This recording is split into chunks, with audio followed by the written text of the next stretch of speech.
പള്ളിയിൽ നിൽക്കുന്ന ഖതീബുമാരിൽ അറിയണം, അല്ലാഹുവിന്റെ ദീൻ മറച്ചു വെക്കാൻ പാടില്ല. ഒരു പള്ളിയിൽ ജോലിയില്ലേ, അടുത്ത പള്ളിയിൽ അല്ലാഹു റിസ്ക് നൽകുന്നതാണ്. നമുക്ക് മതം മാറ്റി വെക്കേണ്ടതില്ല. നമ്മുടെ നാട്ടിലെ എല്ലാ ഖതീബുമാരും ഓഡിറ്റോറിയത്തിൽ പോയി ആണും പെണ്ണും ബഹളമുണ്ടാക്കുന്നിടത്ത് ആ സ്റ്റേഡിയത്തിലെ ഓഡിറ്റോറിയത്തിന്റെ പ്ലാറ്റ്ഫോമിൽ കയറി പൂത്തിരി കത്തിക്കുമ്പോഴും വീഡിയോ എടുക്കുമ്പോഴും നിക്കാഹ് ചെയ്തു കൊടുക്കാൻ മുസ്ലിയാമാര് തയ്യാറായത് കൊണ്ടല്ലേ ഇവിടെ സാധാരണക്കാരതിൽ വളർന്നു പോയത്? എല്ലാ മുസ്ലിയാക്കന്മാരും ഒന്ന് വിട്ടു നിന്നാൽ ആളുകൾ അതിലേക്ക് തയ്യാറാകുമോ?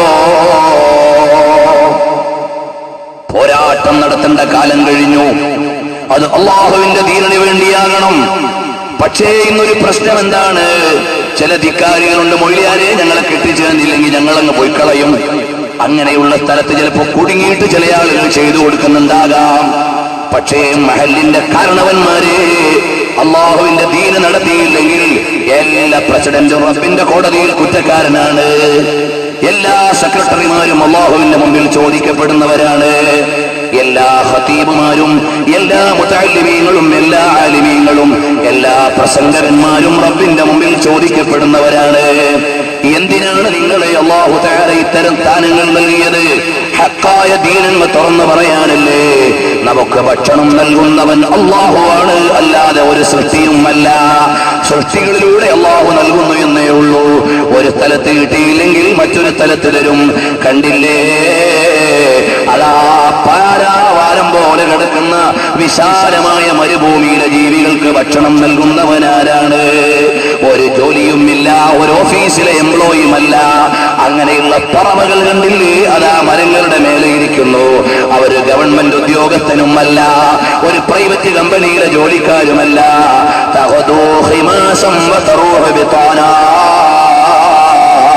അവർക്ക് ഭക്ഷണം നൽകുന്നവനാരാണ്? ജല്ല ജലാലായ റബ്ബ് തന്നെ. പിന്നെ തവക്കുലില്ലാതെ പോയോ മോനെ? അല്ലാഹുവിനെ കുറിച്ചുള്ള വിശ്വാസം കുറഞ്ഞു പോയോ? റബ്ബ് വെച്ച റിസ്ക് തടയാൻ ഒരൊറ്റയാൾക്കും സാധ്യമല്ല. അപ്പോഴെന്ത് വേണം? അല്ലാഹുവിന്റെ ദീൻ തുറന്നു പറയണം, അത് നയപരമായി നടപ്പിലാക്കണം. അല്ലാതെ തെറ്റിന് കൂട്ടുനിൽക്കാൻ പാടില്ല. ബഹുമാനപ്പെട്ട ഹൈദറൂസ് ഉസ്താദ് അവർ അല്ലാഹു ദീർഘായുസ്സും ആഫിയത്തും കൊടുക്കട്ടെ, ഒരു പള്ളിയിൽ തെറ്റായ നിക്കാഹ് നടന്നപ്പോൾ, അതായത് ഒരു കല്യാണത്തിന് ശരിയായ നിക്കാഹ് നടന്നില്ല. ഒരാൾ എഴുന്നേറ്റ്, ഇതാ എന്റെ മോളെ നിനക്ക് തന്നു. അപ്പോ എന്ന് പറഞ്ഞു, നിന്റെ മോളെ ഞാൻ സ്വീകരിച്ചു എന്ന് പറഞ്ഞിട്ട് ഒരു ജാടയിൽ നടന്നു പോയപ്പോൾ ബഹുമാനപ്പെട്ട ശൈഖുനാ ഉസ്താദ് അവർ നേരിട്ട് അവിടുത്തെ പള്ളിയിലെ ഖതീബിനെ പോയി. നമ്മുടെ തെക്കൻ കേരളത്തിലെ സംഭവമാണ് ഞാൻ പറയുന്നത്. അയാളോട് വസ്തുതകൾ ചോദിച്ചു. പുതിയാപ്പിളയുടെ വീട്ടിൽ പോയി എല്ലായിടത്തും അന്വേഷിച്ചിട്ട് അയാളോട് പോയി പറഞ്ഞു, നിങ്ങളുടെ ഈ നടത്തിക്കൊടുത്ത നിക്കാഹ് ശരിയായിട്ടില്ല. വീട്ടുകാരോട് പറഞ്ഞു, നിക്കാഹ് ആയിട്ടില്ല, അങ്ങനെ ജീവിക്കാൻ അനുവദിച്ചുകൂടാ. അവസാനം ആരും പരിഹരിക്കുന്നില്ലെന്ന് കണ്ടപ്പോൾ പള്ളി കമ്മിറ്റിക്കാരോട് പറഞ്ഞു, ഈ നിക്കാഹ് ശരിയല്ല. കമ്മിറ്റിക്കാർ പറഞ്ഞു, 2 ആഴ്ച കഴിഞ്ഞിട്ട് എക്സിക്യൂട്ടീവ് അപ്പോഴേക്ക് ഇവിടെ ഒരു അന്യപെണ്ണും അന്യസ്ത്രീയും പുരുഷനും ഇവിടെ ഒരുമിച്ച് ജീവിച്ചു കഴിയും. അതിന്റെ ഗൗരവം അവർ അറിയുന്നില്ല. തെക്കൻ കേരളത്തിലെ ഒരു പള്ളിയിലെ ഒരു ഖതീബിനോട് വന്നിട്ട് പറഞ്ഞു, ഇതാ ഒരാളുടെ കീഴിൽ കഴിയുന്ന പെണ്ണ്, അവർ ഔദ്യോഗികമായി ഒരു പുരുഷന്റെ ഭാര്യയാണ്. തലാഖും നടന്നിട്ടില്ല, ഫസ്ഖും നടന്നിട്ടില്ല. ആ പെണ്ണിന് മറ്റൊരു നിക്കാഹ് ചെയ്തു കൊടുക്കണമെന്ന് പറഞ്ഞു. അപ്പോൾ ഖതീബ് പറഞ്ഞു, പറ്റൂല, ശറഅ അനുസരിച്ച് പറ്റൂല. അപ്പൊ പ്രസിഡന്റ് പറഞ്ഞു, നിങ്ങൾ നടത്തിയില്ലെങ്കിൽ നിക്കാഹ് നടക്കും. ആ പെണ്ണിനെ കെട്ടിച്ചു. നിങ്ങൾ ആലോചിച്ചു നോക്കൂ സഹോദരാ, ഇതുപോലെ ഒരുപാട് അനർത്ഥങ്ങൾ പല നാട്ടിലും നടക്കുന്നില്ലേ? ദീനീയായ ഒരു വിഷയം പള്ളി കമ്മിറ്റിയുടെ പ്രസിഡന്റിന്റെ അടുക്കലേക്ക് വന്നാൽ അയാൾക്ക് കൃത്യമായ വിവരമില്ലാത്ത വിഷയമാണെങ്കിൽ അത് ആലിമിനോട് ചോദിക്കണം, പള്ളിയിലെ ഖതീബിനോട് ചോദിക്കണം. ചിലപ്പോൾ അദ്ദേഹവും പറയും, എന്റെ ഉസ്താദിനോട് ചോദിക്കണമെന്ന്. അങ്ങനെ തന്നെയാണ് ഇൽമി. എല്ലാ ഇൽമുമുള്ള ആരും ഇല്ല. ഫൗഖ കുല്ലി ദീ ഇൽമിൻ അലീം. എല്ലാ വിവരമുള്ളവരുടെയും മേലെ വിവരമുണ്ട്.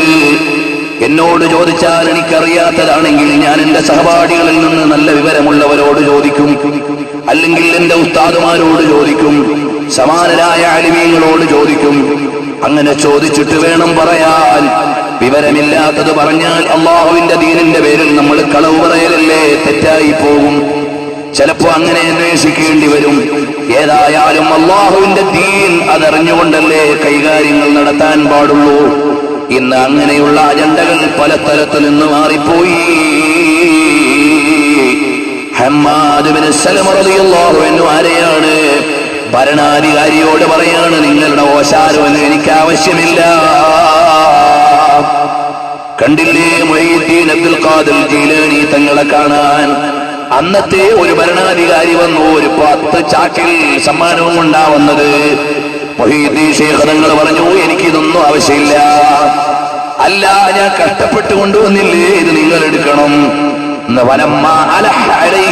ഇമാമിങ്ങൾ കിതാബിൽ എഴുതിയില്ലേ, അദ്ദേഹം കണിശത വെച്ചുകൊണ്ട് നിർബന്ധം പറഞ്ഞപ്പോൾ ബഹുമാനപ്പെട്ട ഗൗസുൽ തങ്ങൾ അതിൽ നിന്നൊരു പാക്കറ്റിംഗ് എടുത്തിട്ട് അങ്ങ് പിഴിഞ്ഞു. രക്തമതാ വാർന്നു വീഴുന്നു. എടാ ഭരണാധികാരി, നീ പൊതു ഖജനാവിൽ നിന്ന് ജനങ്ങളെ വഞ്ചിച്ചിട്ടല്ലേ എനിക്ക് സമ്മാനം കൊണ്ടുവന്നത്? ആവശ്യമില്ല. അതാണ് മഹാനായ ഗൗസുൽ ആലം തങ്ങൾ, ഏകൽ കൂടാതെ ഞാനൊന്നുമേ ചൊല്ലില്ല, എന്നാണ് നിന്നെ പടച്ചെന്ന് ചൊന്നോവാർ. അള്ളാഹുവിന്റെ ദീനിന്റെ നിയമം ഒരാളെയും ഭയക്കാതെ പറയാൻ കഴിയണം. അതിനപ്പുറത്തുള്ള അഡ്ജസ്റ്റ്മെന്റ് അല്ലേ നമുക്ക് ജീവിതത്തിന് വേണ്ടൂ. അടുത്ത സെക്കൻഡ് മരിച്ചാലും ഈമാനിന് വേണ്ടി ജീവിച്ചൊരു പുലിക്കുട്ടിയായി മരിക്കണം. അതാണ് യഥാർത്ഥമായ നിലപാട് കേട്ടോ. വരട്ടെ, ചില ആളുകൾ വിചാരിക്കും, ഞാൻ എന്തിനാ ഇവിടെ ഒരു പ്രശ്നം ഉണ്ടാക്കുന്നത്? ഹക്കും ബാത്തിലും കൂടി തെറ്റിദ്ധരിപ്പിക്കപ്പെടുമ്പോൾ ഹക്ക് പറയൽ ആലിമിന്റെ ബാധ്യതയാണ്, മുതഅല്ലിമിന്റെ ബാധ്യതയാണ്. അവിടെ ചിലപ്പോൾ സംസാരമുണ്ടാകാം, അവിടെ ചിലപ്പോൾ ശബ്ദമുണ്ടാകാം. എന്നാലും ദീനെന്ന് മറഞ്ഞുപോയാൽ എന്താ ചെയ്യുക?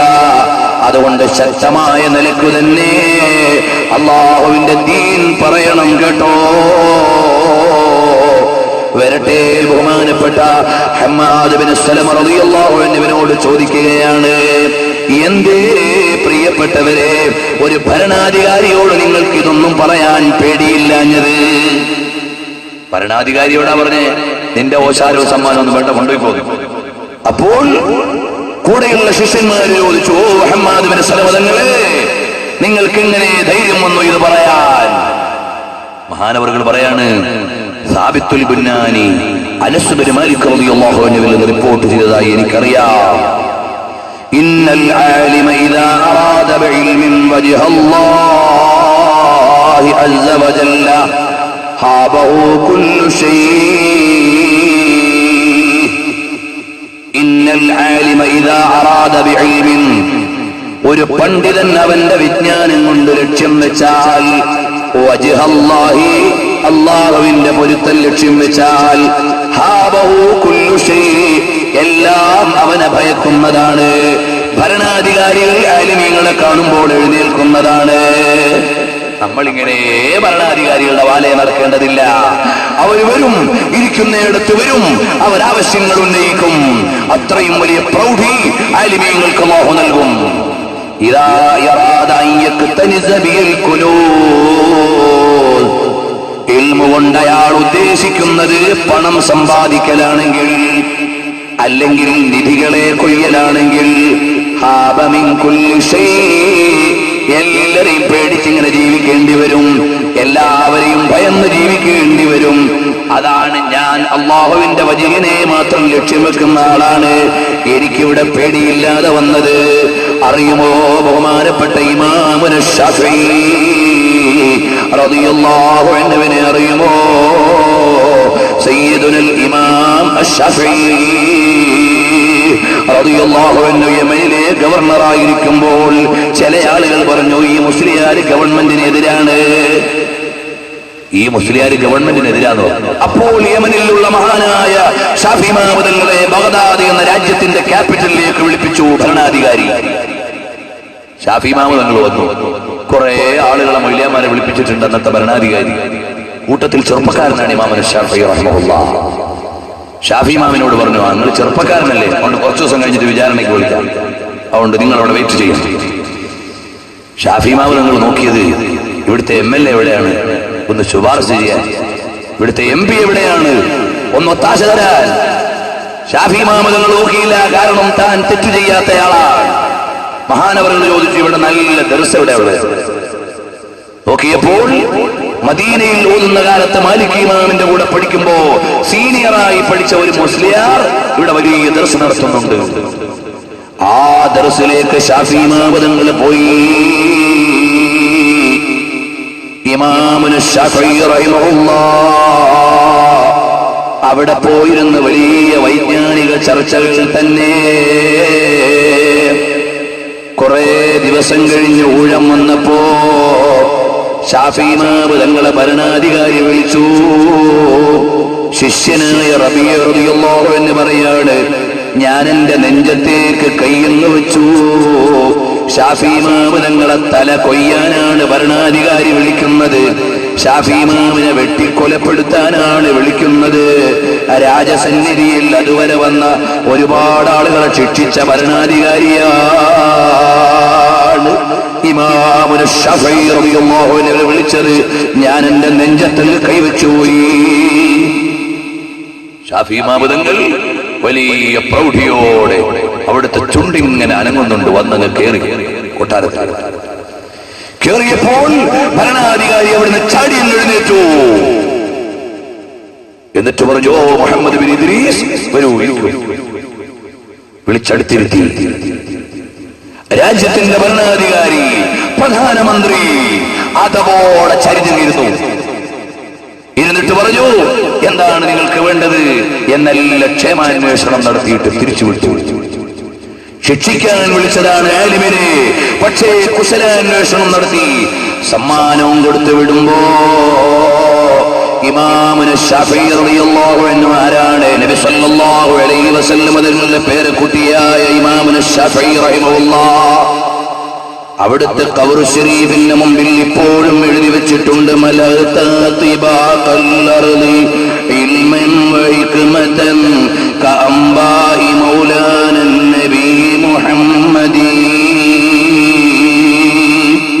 നബി സല്ലല്ലാഹു അലൈഹി വസല്ലം തങ്ങളുടെ മുന്നറിയിപ്പ് പോലെ ലോകം മുഴുവനും ഇൽമു കൊണ്ട് നിറച്ച മഹാനേ എന്ന് എഴുതി വെച്ചിട്ടുള്ള നേതാവാണ് ഇമാം ബഹുമാനപ്പെട്ട മുഹമ്മദ് ബിൻ ഇദ്രീസ് അശ്ശഫഈ.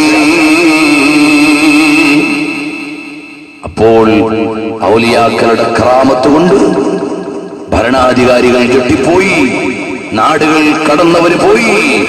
ബഹുമാനപ്പെട്ട ഇമാമുൻ നബവി റഹിമഹുല്ലാഹ് രണ്ടാം ശാഫിഈ എന്നറിയപ്പെടുന്ന മഹാനാണ്. റിയാദുസ് സ്വാലിഹീന്റെ മുസന്നിഫാണ്, രചയിതാവാണ്. ജീവിതകാലം മുഴുവനും ഇൽമിനു വേണ്ടി കഴിച്ചുകൂട്ടിയ മഹാനവറുകളോട് അവിടുത്തെ ഗവൺമെന്റ് പറഞ്ഞു, ഗവൺമെന്റിന് അനുകൂലമായൊരു ഫത്വ കൊടുക്കും. നബവി ഇമാം തങ്ങൾ പറഞ്ഞു, എന്നെ കിട്ടൂല. അപ്പോൾ രാജാവ് ഓർഡർ ഇട്ടു, ഈ മുസ്ലിയാരുടെ ശമ്പളം ഒന്ന് കട്ട് ചെയ്തേക്കണം. അങ്ങനെ അവിടുത്തെ മാനേജറെ വിളിച്ചിട്ട് പറഞ്ഞു, ഈ മുസ്ലിയാരുടെ ശമ്പളം ഇനി കൊടുക്കണ്ട. മാനേജർ പറഞ്ഞു, അദ്ദേഹം ശമ്പളം വാങ്ങാത്ത മുദരിസാണ്. അപ്പോൾ രാജാവ് ചാടിയങ്ങ് എഴുന്നേറ്റു, നബവി ഇമാം തങ്ങളെ കൊന്നുകളയാനുള്ള ഉദ്ദേശത്തോടെ. ബഹുമാനപ്പെട്ട ഇമാം നബവി റഹിമഹുല്ലാഹ് നോക്കിയപ്പോ രാജാവിരിക്കുന്ന വിരിപ്പിൽ ഒരു വന്യജീവിയുടെ ചിത്രമുണ്ട്.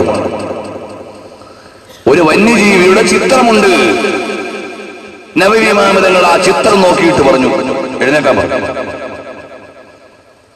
പുലിയുടെ ചിത്രം കാണുന്നുണ്ട് ഭരണാധികാരിയുടെ വിരിപ്പിൽ. ആ ചിത്രത്തിലേക്ക് നോക്കിയിട്ട് പറഞ്ഞു, എഴുന്നേക്കൂ. അപ്പോഴേക്കൊരു പുലി അങ്ങ് പ്രത്യക്ഷപ്പെട്ടു പോയി.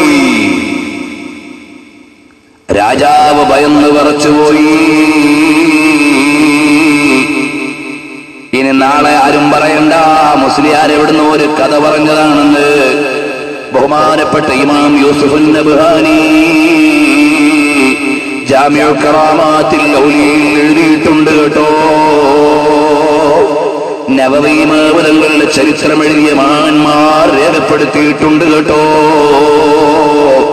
കാരണം അവർക്ക് ജീവിതത്തിൽ ഈ ലോകത്ത് വേറെ ഒരു ബന്ധവുമില്ല. അവർ അല്ലാഹുവിലേക്ക് ലയിച്ച മഹാന്മാരാണ്.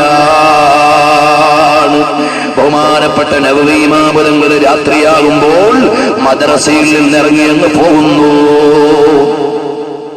മദ്രസയിൽ നിന്നിറങ്ങി അങ്ങ് പോന്നു. മോദിമാമാക്കൊരു സംശയം, ഈ ചെറുപ്പക്കാരനായ മുസ്ലിയാർ രാത്രി എവിടെ പോവാറ്? 40 വയസ്സുവരെ ജീവിച്ചിട്ടുള്ളൂ നബവി ഇമാമതങ്ങൾ, വിവാഹം കഴിച്ചിട്ടില്ല, മുഴുവനും ഇൽമ കൊണ്ട് ജോലിയായ മഹാൻ. രാത്രിയാകുമ്പോൾ ഈ മുസ്ലിയാർ എവിടാ പോണത്?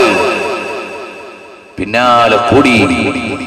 കുറെ സമയം കഴിഞ്ഞപ്പോൾ നബവി ഇമാമതങ്ങൾ അവിടുത്തെ തലപ്പാവ് ഊരിയിട്ട് ഇഹ്റാമിന്റെ മേൽ മുണ്ടിടുന്നു.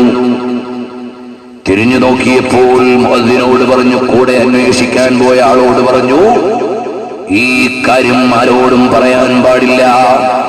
എന്റെ ജീവിതകാലത്ത് പ്രത്യേകിച്ചും ഒരാളോടും പറഞ്ഞുകൂടാ. ജീവിതകാലത്ത് വേറെ ആരോടും പറഞ്ഞിട്ടില്ല. വഫാത്തിനു ശേഷമാണ് ലോകമറിയുന്നത്. നബവി ഇമാമതങ്ങൾ രാത്രി ഇറങ്ങിയിട്ട് പോയതെങ്ങോട്ടാണ്? അങ്ങ് സിറിയയുടെ ഓരത്തുള്ള നവ എന്ന ഗ്രാമത്തിൽ നിന്ന് നബവി ഇമാമതങ്ങൾ രാത്രിയാകുമ്പോൾ ഇറങ്ങിയിട്ട് അല്ലാഹുവിന്റെ വീടാകുന്ന കഅബയിലേക്കാണ് വരുന്നത്. അവിടെ വന്ന് തവാഫ് ചെയ്ത് ഉംറ പൂർത്തിയാക്കിയിട്ട് സുബഹിക്ക് മുമ്പ് വീട്ടിൽ കോളേജിൽ തിരിച്ചെത്തുന്നു. അവര് കാലെടുത്ത് വെക്കുമ്പോഴേക്ക് അല്ലാഹു ഭൂമിയെ ചുരുക്കി കൊടുക്കുന്നു. അത്രയും വലിയ കറാമത്തിന്റെ ഉടമയാണ് ബഹുമാനപ്പെട്ട ഇമാമുൻ നബവി റഹിമഹുല്ലാഹ്.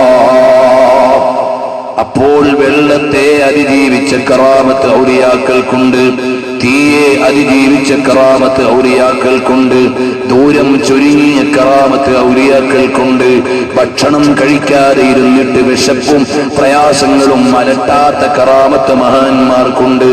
അതുപോലെ എത്രയെത്ര വലിയ കറാമത്തുകളാണ്.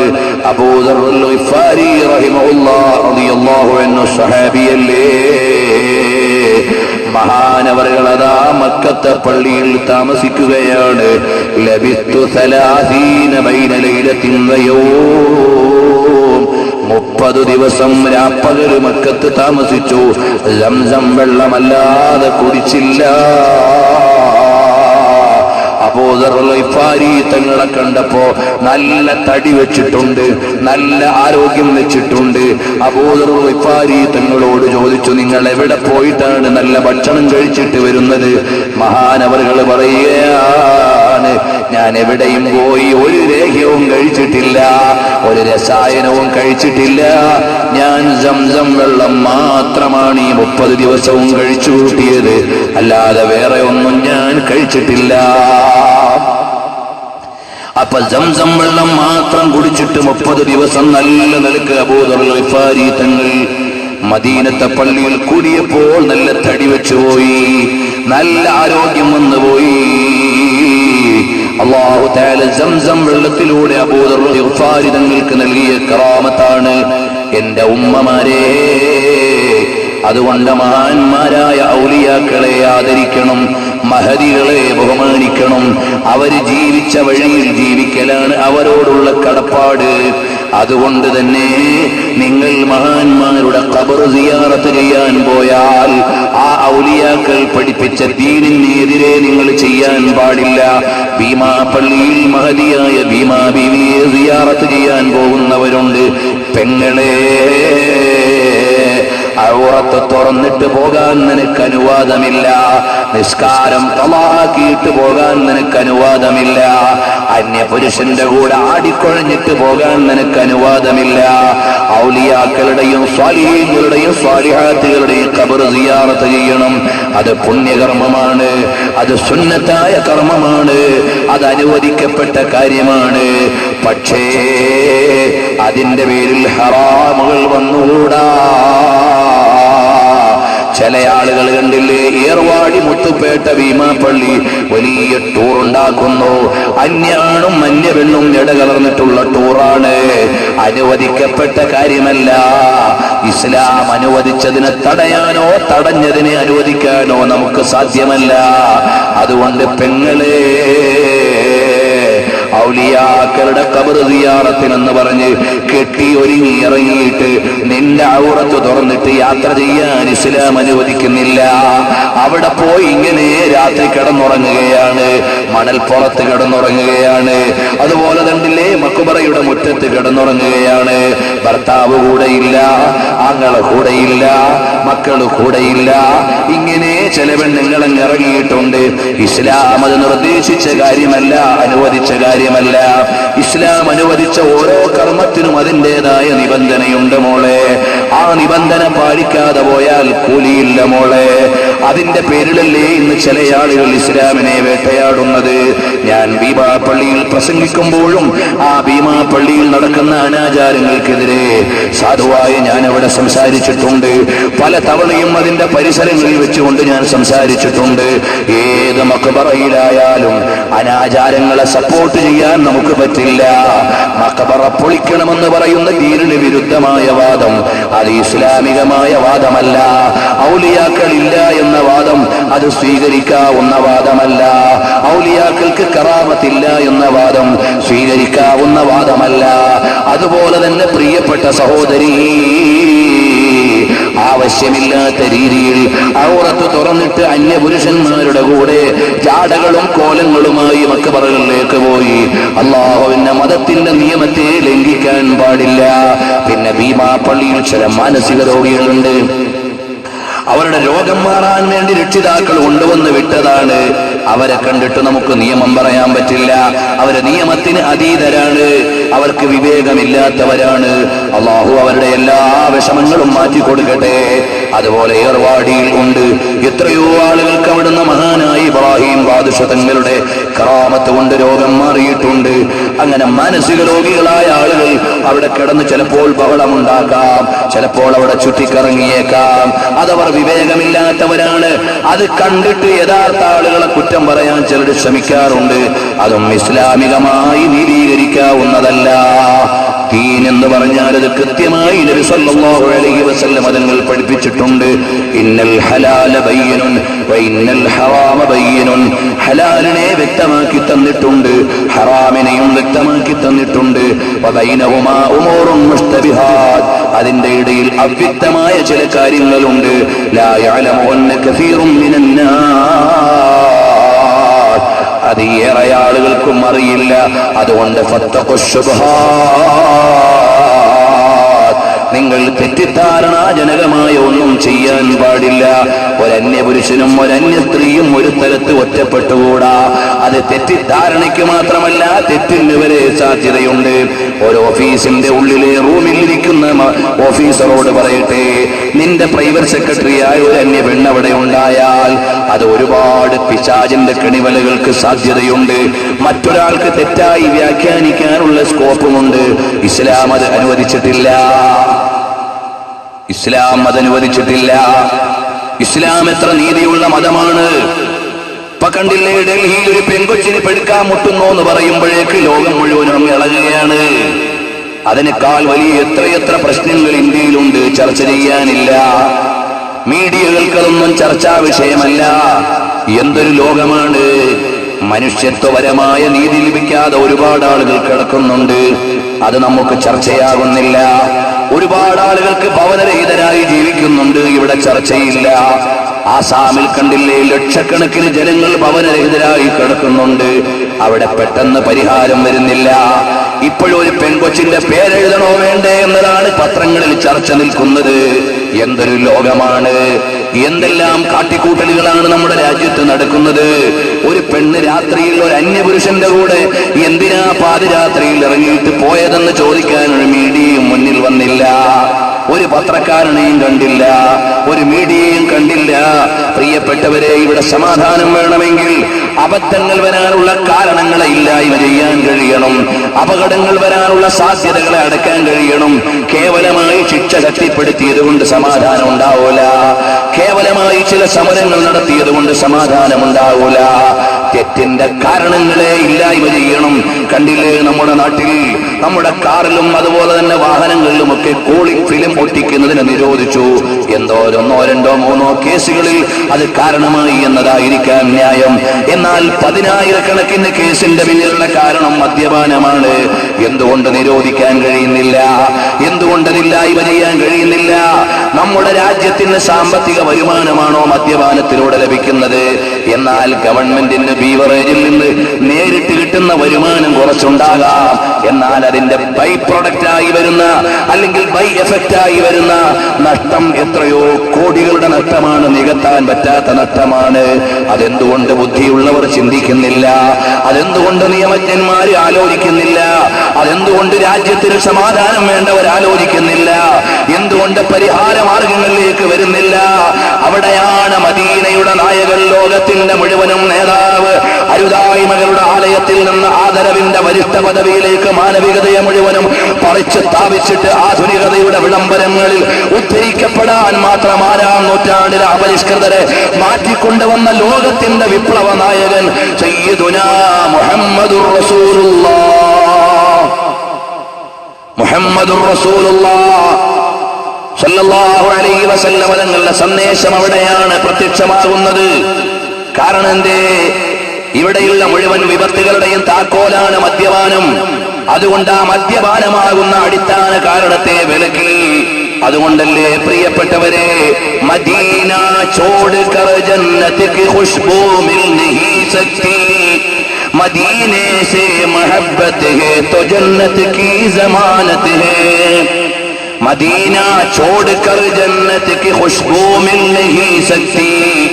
മദീന ഉപേക്ഷിച്ചിട്ട് സ്വർഗത്തിന്റെ സുഗന്ധം അനുഭവിക്കാൻ പറ്റൂല. മദീനെ സേ മുഹബ്ബത്ത് ഹേ तो जन्नत की जमानत है. മദീനെ ഇഷ്ടം വെച്ചാൽ സ്വർഗം ഗ്യാരണ്ടിയാണ്. ജമീൻ മേ ഓ മുഹമ്മദ് ഹേ വഅഹ്മദ് ആസമാനോ മേ. ഭൂമിയിൽ മുഹമ്മദ് നബിയാണ്, ആകാശത്ത് അഹ്മദ് നബിയാണ്. യഹാബി ഉൻകാ ചർച്ചാ ഹേ വഹാബി ഉൻകി മിദ്ഹത്ത് ഹേ. ഇവിടെയും നബി തങ്ങളുടെ ചർച്ചയാണ്, അവിടെയും നബി തങ്ങളുടെ പ്രകീർത്തനമാണ്. യഹീ ഭി ഉൻകി ചൽതി ഹേ വഹീ ഭി ഉൻകി ചൽതി ഹേ. മദീന രാജധാനി ഹേ തോ ആലം പർ ഹുകൂമത്ത് ഹേ. എല്ലായിടത്തും ഹബീബിന്റെ അവദാനങ്ങളാണ്, എല്ലായിടത്തും ഹബീബിന്റെ തോത്രപാടകരാണ്.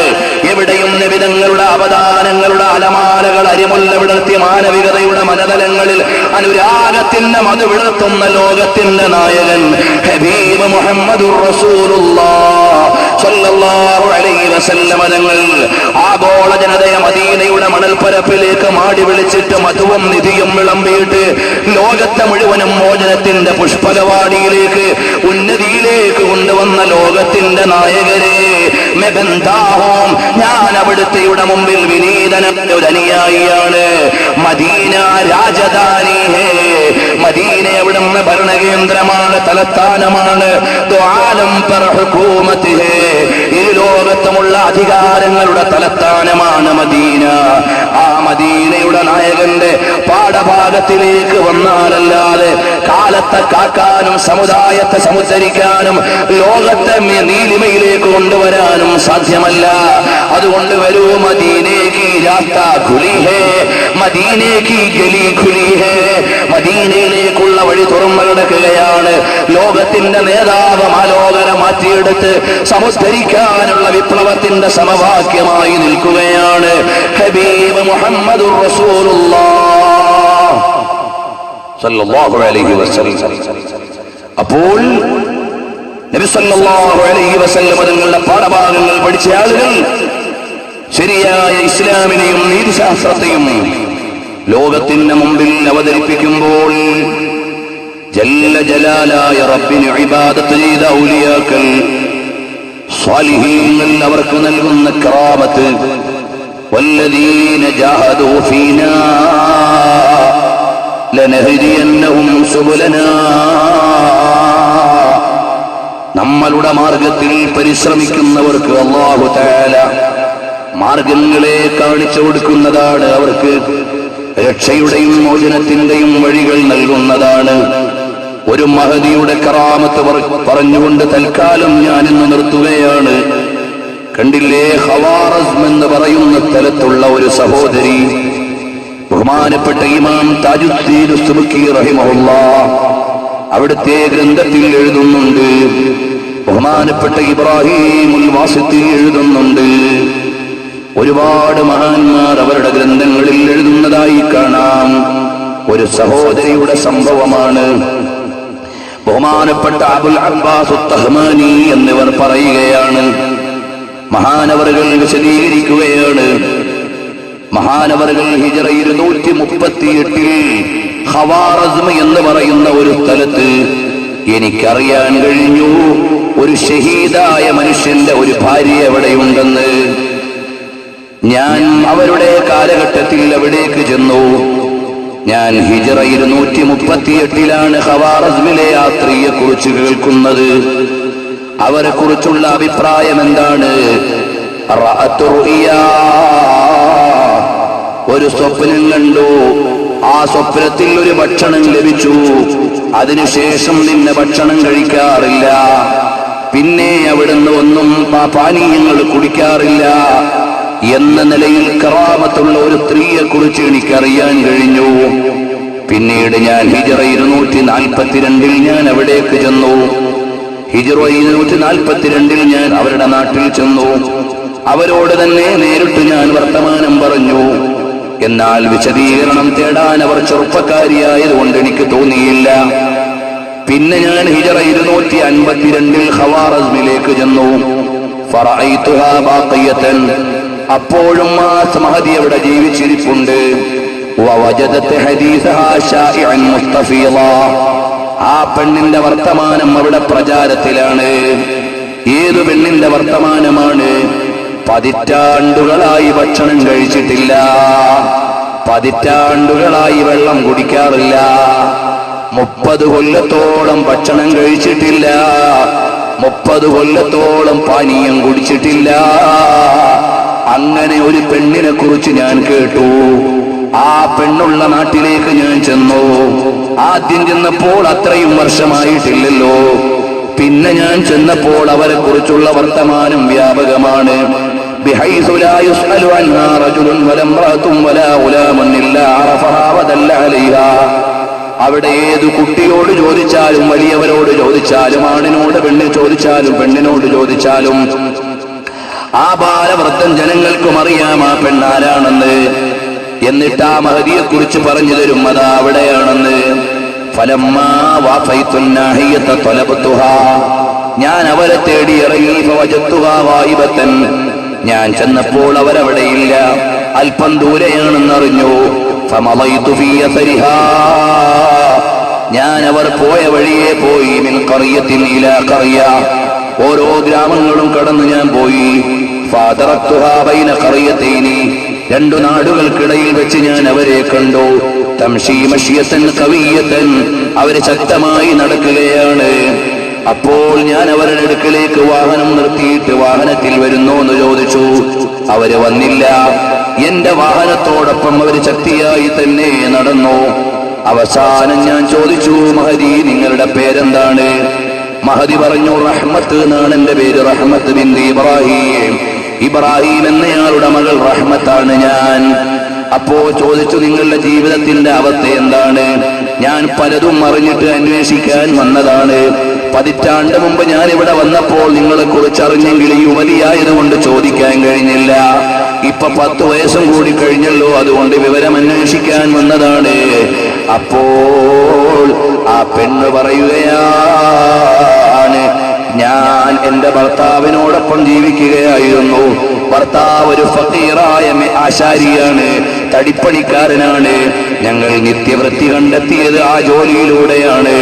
അങ്ങനെ ഇരിക്കെയാണ് തുർക്കിയിലെ ഭരണാധികാരി നിരപരാധികളെ കൊന്നുകളഞ്ഞപ്പോൾ ഇസ്ലാമിന്റെ വിരോധിയായ ഭരണാധികാരി എന്റെ ഭർത്താവിനെയും കൊന്നുകളഞ്ഞു.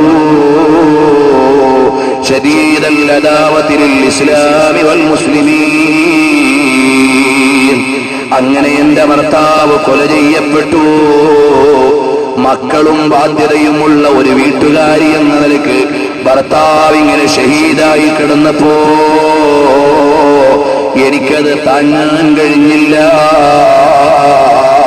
കുട്ടികൾ എന്നോട് ഭക്ഷണം ചോദിച്ചപ്പോ കൊടുക്കാൻ എന്റെ കയ്യിലില്ല. മക്കൾ വന്ന് നിലവിളിച്ചപ്പോ എനിക്ക് കൊടുക്കാനൊന്നും കഴിയുന്നില്ല.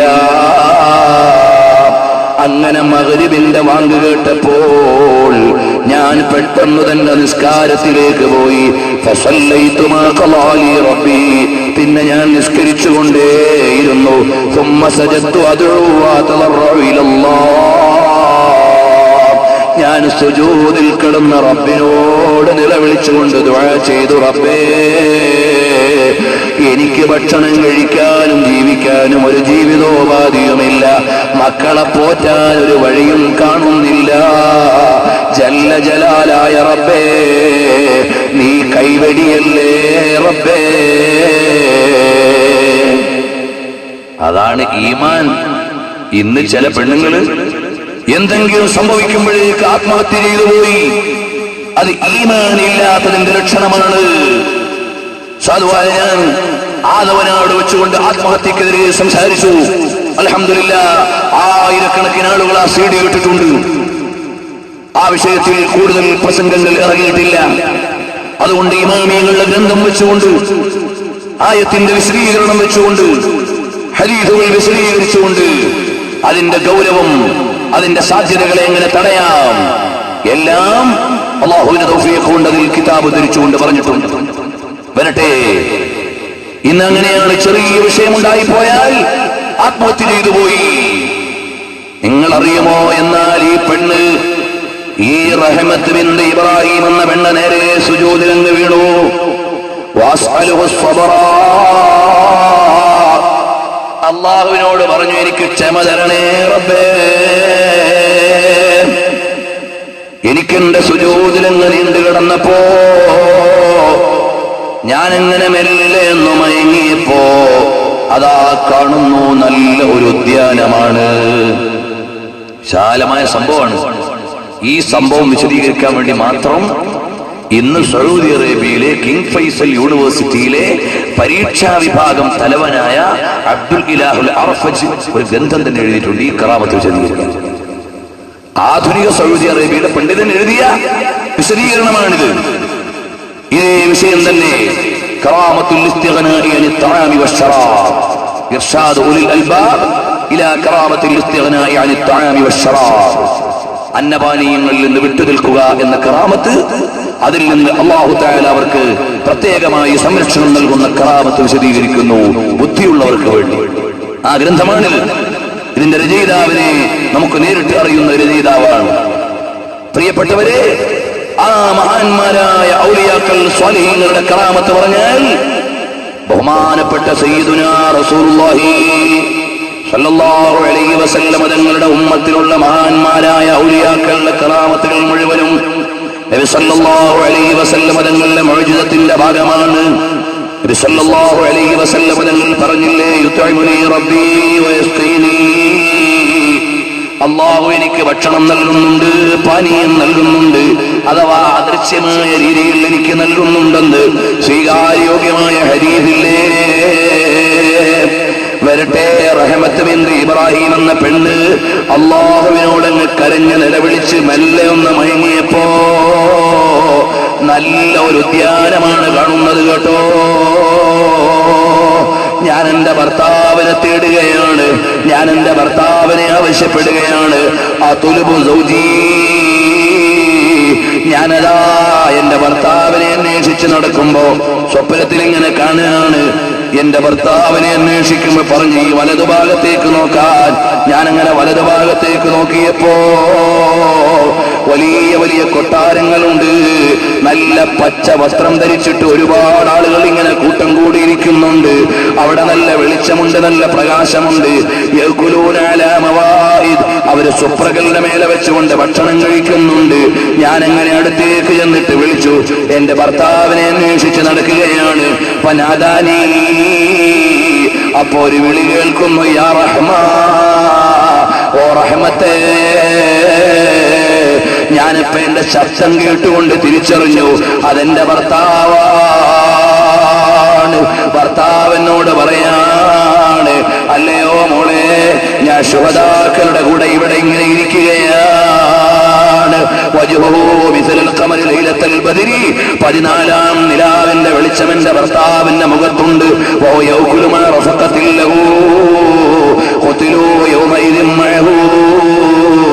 അദ്ദേഹത്തോടൊപ്പം കൊല്ലപ്പെട്ടവരുടെ കൂടെ ഇരുന്നുകൊണ്ട് ഭക്ഷണം കഴിക്കുകയാണ്. കാരണം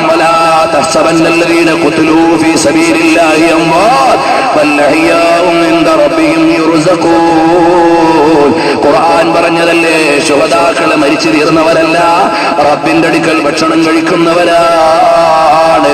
അവർക്ക് അല്ലാഹു അനുഗ്രഹം നൽകുന്നതാണ്.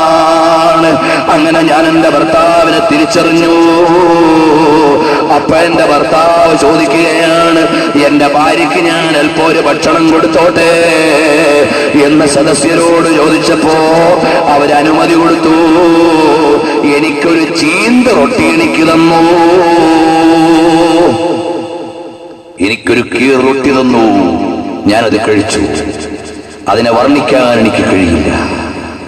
ആ സ്വപ്നത്തിൽ എനിക്ക് കിട്ടിയ ആ ഭക്ഷണത്തിന്റെ സൗന്ദര്യം, അതിന്റെ ഭംഗി, അതിന്റെ രുചി എനിക്ക് പറയാൻ കഴിയുന്നില്ല. അപ്പോൾ എന്റെ ഭർത്താവ് പറഞ്ഞു, ഇദ്ഹബി, മോള് പൊയ്ക്കോ, കഫാകില്ലാഹു മുത്തത്തഅം വശറാബ്. മോളെ, ഇനി ജീവിതകാലത്ത് നിനക്ക് അന്നപാനീയങ്ങളൊന്നും ആവശ്യമില്ല, ജീവിക്കോ എന്ന് പറഞ്ഞു. ഫന്തബഹ്തു മിൻ നൗമി, ഞാൻ എന്റെ ഉറക്കിൽ നിന്ന് ഉണർന്നു. ലാ അഹ്താജു ഇലാ തഅമിൻ വലാ ശറാബ്. പിന്നെ എനിക്ക് കുടിക്കാനും വേണ്ട, തിന്നാനും വേണ്ട. എനിക്ക് പിന്നെ വിശപ്പുമില്ല, ദാഹവുമില്ല. അങ്ങനെ ഞാൻ പതിറ്റാണ്ടുകളായി ഭക്ഷണം കഴിക്കാതെ, പതിറ്റാണ്ടുകളായി വെള്ളം കുടിക്കാതെ ഞാൻ ഇങ്ങനെ ജീവിക്കുന്നു. എന്നത് പോയിട്ട് എനിക്ക് ലാ യഖ്റുജു മിൻഹാ റീഹുൻ ഔ അദാ, മൂത്രവും കാഷ്ടവും അതുപോലെ തന്നെ നജസ്സുകൾ, വായു പോലും പുറപ്പെടുന്ന പ്രശ്നം ഇല്ല. എന്നിട്ട് മഹാനവറുകൾ എഴുതുകയാണ്,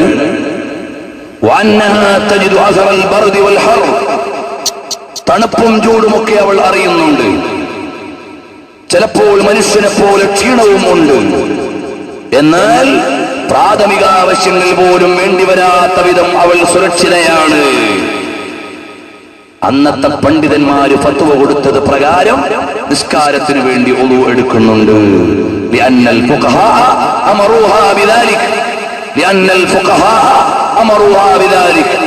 അന്നത്തെ ആലിമീങ്ങൾ പറഞ്ഞു, മോളെ, അതൊന്നും ഇല്ലെങ്കിലും നീ ഉളു എടുക്കണം നിസ്കരിക്കാൻ വേണ്ടി. സുബ്ഹി ഇമാം റളിയല്ലാഹു അൻഹു എഴുതുകയാണ്, പ്രിയപ്പെട്ടവരെ, ഒരു മഹദിക്ക് ലഭിച്ച കറാമത്താണ്. ഒരു മഹദിക്ക് ലഭിച്ച കറാമത്താ. ഏതോ എവിടുന്നെങ്കിലല്ല ഞാൻ വായിച്ചത്. ഈ സംഭവത്തിന്റെ നിവേദന പരമ്പരകൾ ഇഴകേറി പണ്ഡിതന്മാർക്ക് വേണ്ടി ഇതിൽ വിശദീകരിച്ചിട്ടുണ്ട്. അതാണ് മഹാന്മാരായ ഔലിയാക്കൾ, മഹദികളായ സ്വാലിഹാത്തുകൾ. അവർക്ക് അല്ലാഹു നൽകുന്ന ഏതൊക്കെ രീതിയിലുള്ള ബഹുമാനങ്ങളാണ്. ചിലപ്പോ വർഷങ്ങളോളം ഭക്ഷണം കഴിക്കുന്നില്ല. ചില മഹാന്മാര്, ഉപ്പപ്പമാരുടെയൊക്കെ ചരിത്രം നമ്മൾ കേട്ടില്ലേ, അവർക്ക് ഭക്ഷണം വേണ്ട, അവർക്ക് ക്ഷീണമില്ല. അവരല്ലാഹുവിലേക്ക് വിളിച്ചപ്പോൾ അല്ലാഹു നൽകിയതാണ്. ഇതുപോലെ നിരവധി സംഭവങ്ങൾ ഇമാമീങ്ങൾ രേഖപ്പെടുത്തുന്നു. അല്ലാഹു ജല്ല ജലാലുഹു അവനെ അനുസരിച്ച് ജീവിക്കാനുള്ള തൗഫീഖ് നമുക്ക് നൽകുമാറാകട്ടെ. എല്ലാ മുഅ്മിനീങ്ങളും ഒന്ന് എഴുന്നേറ്റ് ഒരു 5 മിനിറ്റ് അടുത്തേക്ക് നിൽക്കുമോ? നമ്മൾ ഔലിയാക്കളുടെ സംഭവം പറഞ്ഞങ്ങ് പോയാ പോരാ, സ്വാലിഹീങ്ങളുടെ കഥ കേട്ടുകൊണ്ടങ്ങ് പോയാൽ പോരാ. നമ്മൾ സ്വാലിഹീങ്ങളുടെ ജീവിതമാർഗം പിന്തുടരണം. പെങ്ങളെ, ഒരു നേരത്തെ നിസ്കാരം കളാകരുത്. എന്തെങ്കിലും ഒരു പ്രതിസന്ധി വന്നാൽ തെറ്റിലേക്ക് ചിന്തിക്കരുത്. പരിശുദ്ധമായ റബീഉൽ അവ്വലാണ് വരുന്നത്. ഈ റബീഉൽ അവ്വൽ മാസം നബിക്കുള്ള മൗലിദ് വീട്ടിലും കഴിക്കേണ്ടതാ. അതിനാൽ മുസീബത്തൊക്കെയും മാറുന്നതാ.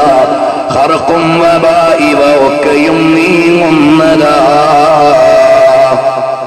അപ്പോൾ എന്തു വേണമെന്നറിയുമോ?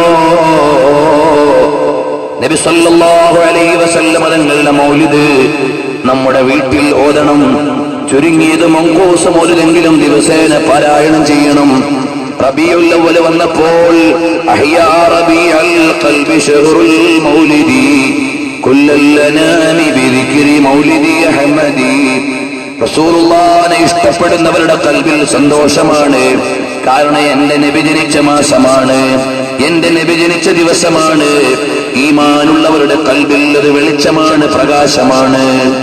ഇതുപോലെ റബീഉൽ അവ്വലിനെ ആദരിക്കണം, ബഹുമാനിക്കണം. റസൂലുള്ളാഹിന്റെ പേരിൽ മൗലിദ് പാരായണം ചെയ്യണം.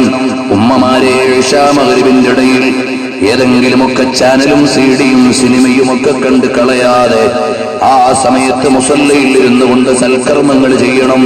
ദിക്ർ ചൊല്ലണം, സ്വലാത്ത് ചൊല്ലണം, മദ്ഹ് ചൊല്ലണം, വുർദ് ചൊല്ലണം, മൗലിദ് ചൊല്ലണം. അങ്ങനെ ഹബീബിലേക്ക് അങ്ങ് ചേരണം. നന്നായി സ്വലാത്ത് ചൊല്ലണം. അവസാനം റസൂലുള്ളാഹി സ്വല്ലല്ലാഹു അലൈഹി വസല്ലം തങ്ങളെ കാണാൻ പറ്റുന്ന അത്രയും വലിയ മഹബത്തിലേക്ക് എത്തണം. ചെറുപ്പക്കാരെ, ഒരൊറ്റ വഖത്ത് നിസ്കാരവും ഖളാകരുത്. അല്ലാഹുവിനെ മറന്ന് ജീവിക്കരുത്.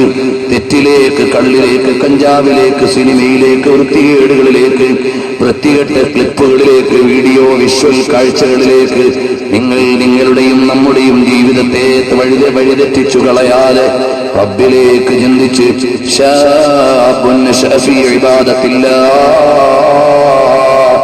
എന്ന നിലക്ക് ജീവിച്ചുകൊണ്ട് മരിക്കാൻ കഴിയണം. ജല്ല ജലാലായ റബ്ബ് നമ്മെ മുഴുവനും സ്വീകരിക്കുമാറാകട്ടെ. മരിക്കുന്ന സമയത്ത് കാമിലായ ഈമാൻ വേണം. മോനെ, ഇത് പരിശ്രമത്തിന്റെ ലോകമാണ്. ആ പരിശ്രമം ദീനിനു വേണ്ടിയാകണം. വിശ്രമിക്കാനുള്ള ലോകം ഖബറാണ്.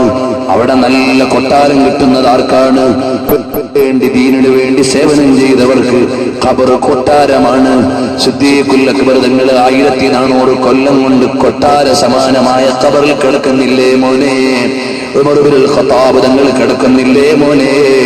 ഇവിടെ കൊട്ടാരം പണിഞ്ഞ് സ്വർഗം പണിഞ്ഞ് മണ്ടനാകരുത്. ഇവിടുത്തെ താൽക്കാലിക ജീവിതം റബ്ബിനു വേണ്ടിയാകണം, അള്ളാഹിന്റെ ദീനിനു വേണ്ടിയാകണം. നമ്മളുടെ തനി ക്ഷീണിച്ചു പോയതെന്തേ? കുറച്ചു കാലം കഴിയുമ്പോ താടി നരച്ചു പോകും. നരച്ചു പോയവരില്ലേ? മംഗലപുരത്തും കണിയാപുരത്തും റോഡ് വക്കിൽ നിന്ന് അതാ അങ്ങോട്ടും ഇങ്ങോട്ടും തേരാപ്പാര നടന്ന് വെറുതെ കാഴ്ചകൾ കണ്ടിട്ടല്ലേ പലരുടെയും താടി നരച്ചു പോയത്. എന്നാൽ ആലിമീങ്ങളുടെ താടി നരച്ചിട്ടുണ്ട്. അവര് രാത്രിയിൽ അതാ വൈകോളം കിതാബ് നോക്കിയവരാണ്. അവര് കിതാബ് എഴുതിയവരാണ്. അവര് ദർസ് നടത്തിയവരാണ്. അവര് റബ്ബിന്റെ ദീനിനു വേണ്ടി സേവനം ചെയ്തവരാണ്. അവരുടെ താടി നരച്ചത് വെറുതെയല്ല, നല്ലതിന് സാക്ഷിയായിക്കൊണ്ടാണ്. എന്റെയും നിങ്ങളുടെയും എത്ര കഴിഞ്ഞുപോയി. ഈ കഴിഞ്ഞുപോയ വയസ്സ് മുഴുവനും കൊഴിഞ്ഞുപോയത് എത്ര നേരം അതിൽ നിന്ന് ഇബാദത്തിന് പറയാനുണ്ട് മോനെ. റബ്ബിന് വേണ്ടി ജീവിച്ചത് പറയാനുണ്ട് മോനെ. ഇവിടുത്തെ ജീവിതത്തിന് വേണ്ടി നെട്ടോട്ടമോടിയതും ഇവിടുത്തെ താൽക്കാലിക ലാഭത്തിന് വേണ്ടി ഓടി നടന്നതുമല്ലാതെ എന്റെയും നിന്റെയും കണക്കിൽ വല്ലതും ഉണ്ടോ? നാളെ ആളുകൾ തോളിൽ വെച്ചുകൊണ്ട് പോകുമ്പോ നമുക്ക് വേണ്ടി കരയുന്ന മുസല്ലകൾ വേണം. അതിനെ നന്നായി നിസ്കരിക്കണം കേട്ടോ. നമുക്ക് വേണ്ടി കരയുന്ന മുസ്ഹഫുകൾ വേണം. അതിന് ഖുർആൻ ഓതണം കേട്ടോ. നമുക്ക് വേണ്ടി കരയുന്ന തസ്ബീഹ് മാലകൾ വേണം. അതിന് നന്നായി തസ്ബീഹ് ചൊല്ലണം കേട്ടോ. ഭാര്യയുടെ കരച്ചിലുകൊണ്ട് കാര്യമില്ല, ഭർത്താവിന്റെ കരച്ചിലുകൊണ്ട് കാര്യമില്ല, മക്കളുടെ കരച്ചിലുകൊണ്ട് കാര്യമില്ല. മുസല്ല കരയുന്നു, ഇന്നലെ വരെ നിസ്കരിച്ച ആളാണ്. തസ്ബീഹ് മാല കരയുന്നു, ഇന്നലെ വരെ ഞാൻ അയാളുടെ കയ്യിലിരുന്ന് ദിക്ർ ചൊല്ലിയതാണ്. അങ്ങനെ നല്ല നല്ല ശഫാഅത്ത് കിട്ടിയിട്ട് ഖബറിൽ കൊണ്ട് കിടത്തുമ്പോ അള്ളാന്റെ ഹബീബിന്റെ റൗളയിലേക്കൊന്ന് കാണിച്ചിട്ട്, ഹബീബിനെ കാണിച്ചിട്ട് ചോദിക്കും, നിനക്കിതാരെന്നറിയുമോ? അപ്പോൾ മുനാഫിഖീങ്ങൾ പറയും, ജനങ്ങൾ ഇദ്ദേഹത്തെ കുറിച്ച് അങ്ങനെ ഇങ്ങനെയൊക്കെ പറഞ്ഞിരുന്നു എന്ന് പറയും. മുത്തഖീങ്ങൾ പറയും, ഹാദാ റസൂലുള്ളാഹ്, ഇതെന്റെ ഹബീബാണ്, ഇതെന്റെ റസൂലാണ്. ഇവിടുത്തെ ജന്മമാസം വന്നപ്പോൾ ഞാൻ മൗലിദോദിയ ആളാണ്. ഞാൻ എന്റെ മജ്‌ലിസുകളിലെല്ലാം ആ ഹബീബിന്റെ മദ്ഹ് പറഞ്ഞതാണ്. ഞാൻ ഇരുന്നിടത്തെല്ലാം ഈ ഹബീബിന് സ്വലാത്ത് ചൊല്ലിയതാണ്. ഇതെന്റെ നേതാവ് തന്നെ എന്നൊന്ന് സ്നേഹത്തോടെ പറഞ്ഞിട്ട് സമ്മതം വാങ്ങിയാൽ, ആ ഖബറിലേക്ക് റസൂലുള്ളാഹിന്റെ ഒരു നോട്ടം കിട്ടിയാൽ, മോനെ 100 കൊല്ലം അടിച്ചു പൊളിച്ചിവിടെ ജീവിച്ചാലും 10,000 കൊല്ലമല്ല മോനെ ആഖിറമുള്ളത്, 1,00,000 കൊല്ലമല്ല മോനെ പരലോകമുള്ളത്. നീ ഇവിടുത്തെ ദുനിയാവിൽ വഞ്ചിക്കപ്പെട്ടു പോകരുത്. ചില ചെറുപ്പക്കാർക്ക് ഒരു ധൈര്യമുണ്ട്, ഒരു കമന്റ് ഉണ്ട്, മൊയ്ലിയാരെ നിങ്ങൾക്കൊന്നും ലോകം തിരിയൂല, ഞങ്ങളിങ്ങനെ അടിച്ചു പൊളിച്ച് ജീവിക്കുകയാണ്. മോനെ നീ ബുദ്ധിയില്ലാത്തവനാകരുത്, ഇവിടുത്തെതെല്ലാം നശിക്കും മോനെ. നീ പ്രേമിക്കുന്ന പെണ്ണ് എത്ര സുന്ദരിയാണെങ്കിലും നാളെ അവൾ മരിച്ചു പോകും, അല്ലെങ്കിൽ രോഗിയായി പോകും, അല്ലെങ്കിൽ കിളവിയായി പോകും. ഇവിടുത്തെ എല്ലാ സ്വാധനങ്ങളും അങ്ങനെയാണ്. നീയും നാളെ വയസ്സനാണ്, രോഗിയാണ്, മരിച്ചു പോകുന്നവനാണ്. എന്നിട്ട് ഇതിന്മേലാണോ നീ ചിന്തിക്കുന്നത്? അതേ സമയത്ത് റബ്ബിന്റെ ഒരു കൊട്ടാരമുണ്ട്, അവിടെ നേതൃത്വം നൽകുന്ന ഹബീബുണ്ട്. നാളെ അവിടെ ചെന്നിട്ട് റസൂലുള്ളാഹിന്റെ കാൽക്കലൊന്ന് വീഴണം, കൈയൊന്ന് പിടിക്കണം. ദുനിയാവിൽ വെച്ച് നബിയേ, ഞാൻ അവിടുത്തെ മദ്ഹ് പറഞ്ഞത് അവിടുത്തെ കൈ പിടിക്കാനാണ്, കള്ളു കുടിക്കാഞ്ഞത് അവിടുന്ന് വിലക്കിയത് കൊണ്ടാണ്, അന്യപെണ്ണിനെ കമന്റടിക്കാഞ്ഞത് അവിടുന്ന് തടസ്സപ്പെടുത്തിയത് കൊണ്ടാണ്. എനിക്ക് വേണം നബിയേ, അവിടുത്തെ ചാരത്തൊന്ന് എത്തണം നബിയേ. അങ്ങനെ മഹബത്ത് വെച്ച് സ്വലാത്ത് ചൊല്ലുമോനെ, റസൂലുള്ളാഹിനെ കാണാം മോനെ. രാത്രി കിടന്നിട്ട് ഹബീബിനെ കാണുന്ന ഉറക്കം എന്ത് നല്ല കിടത്തമാണ്. അല്പസമയം കിടക്കുമ്പോ റസൂലുള്ളാഹിനെ കാണണം.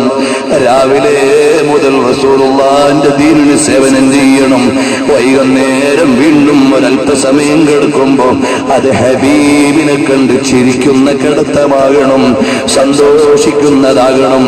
ഹബീബായ റസൂലുള്ളാഹിനോടുള്ള ഇഷ്ക് വേണം, അതിലങ്ങ് ലയിക്കണം. പെങ്ങളെ, ഏതോ ഒരുത്തന്റെ മേനിമിടിപ്പും അവന്റെ ക്യാൻവാസിങ്ങും അവന്റെ വിളിയും പറച്ചിലും അവന്റെ കണ്ണും കാലും കണ്ടിട്ട് നിന്റെ ജീവിതം ഓർമ്മിക്കാതെ ഹബീബായ നബിതങ്ങളെ ഇഷ്ക് വെച്ചുകൊണ്ട് ജീവിച്ച് അതിലായി മരിക്കാൻ ഞങ്ങൾക്ക് ഭാഗ്യം നൽകണേ റബ്ബേ. ഞങ്ങളെ കൈയൊഴിയല്ലേ റബ്ബേ. ഈ മജ്‌ലിസ് റസൂലുള്ളാഹിന്റെ ഹളറത്തിൽ കാണിക്കപ്പെടുന്ന മജ്‌ലിസാക്കണേ റബ്ബേ. اللهم صل على محمد يا ربي صل عليه وسلم. اللهم صل على محمد يا ربي صل عليه وسلم.